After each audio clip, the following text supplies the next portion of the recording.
അവനോടൊപ്പം പഠിച്ചിരുന്ന കൂട്ടുകാർ എല്ലാവരും അടുത്ത ക്ലാസ്സിലേക്ക് പ്രമോഷനായി.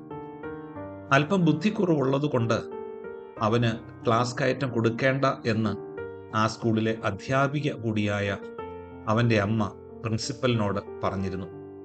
എന്താ ടീച്ചറമ്മേ, അവൻ തോറ്റതാണോ? എന്താ അവനെ ഞങ്ങളോട് കൂടെ പുതിയ ക്ലാസ്സിൽ ഇരുത്താത്തത്? മകന്റെ കൂട്ടുകാർ ചോദിച്ചു. അവനെ ഞങ്ങൾ നോക്കില്ലേ? കൂട്ടുകാർക്ക് അവനോടുള്ള സ്നേഹം കണ്ട് അവരുടെ കണ്ണുകൾ നിറഞ്ഞു തുളുമ്പി. സത്യത്തിൽ ആ കൂട്ടുകാർ അവനെ നന്നായി ശ്രദ്ധിച്ചിരുന്നു. കഴിക്കാനും വയ്യാത്ത കൈ കഴുകാനും കളിക്കാനും ഒക്കെ അവരായിരുന്നു കൂടെ. കുട്ടികൾ വീണ്ടും പറഞ്ഞു, ടീച്ചറെ, അവനെ ഞങ്ങളുടെ ക്ലാസ്സിലാക്ക്, ഞങ്ങൾ അവനെ നോക്കിക്കൊള്ളാം. ക്ലാസ്സിലിരിക്കുന്ന തൻ്റെ കുഞ്ഞ് സങ്കടം നിറഞ്ഞ മുഖത്തോട് ഒറ്റയ്ക്ക് മൗനിയായി ആരോടും മിണ്ടാതെ ഇരിക്കുന്നു.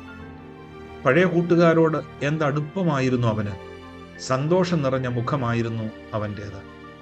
അവനെ പ്രമോട്ട് ചെയ്യാതിരുന്നത് തെറ്റായിപ്പോയോ? ആ അമ്മയുടെ ഹൃദയം വല്ലാതെ കലങ്ങി. അവർ അപ്പോൾ തന്നെ പ്രിൻസിപ്പലിൻ്റെ മുറിയിൽ ചെന്ന് കാര്യം പറഞ്ഞു. പ്രമോട്ട് ചെയ്യേണ്ട എന്ന് എഴുതി നൽകിയ ആ കടലാസ് അവർ തിരിച്ചു മേടിച്ചു. അവൻ്റെ പഴയ കൂട്ടുകാരോടൊപ്പം അവനെ ഇരുത്തി. അന്ന് സ്കൂൾ വിട്ടുള്ള മടക്കം മറക്കാൻ പറ്റില്ല. മുമ്പൊരിക്കലും ഇത്രയും സന്തോഷിച്ചിട്ടില്ല. അവൻ്റെ ആ കുഞ്ഞുമുഖം സൂര്യകാന്തി പുഷ്പത്തേക്കാൾ വിടർന്ന് ശോഭിച്ചിരുന്നു. മനുഷ്യൻ്റെ കുറവുകളെയല്ല, മനുഷ്യരെയാണ് കാണേണ്ടത്.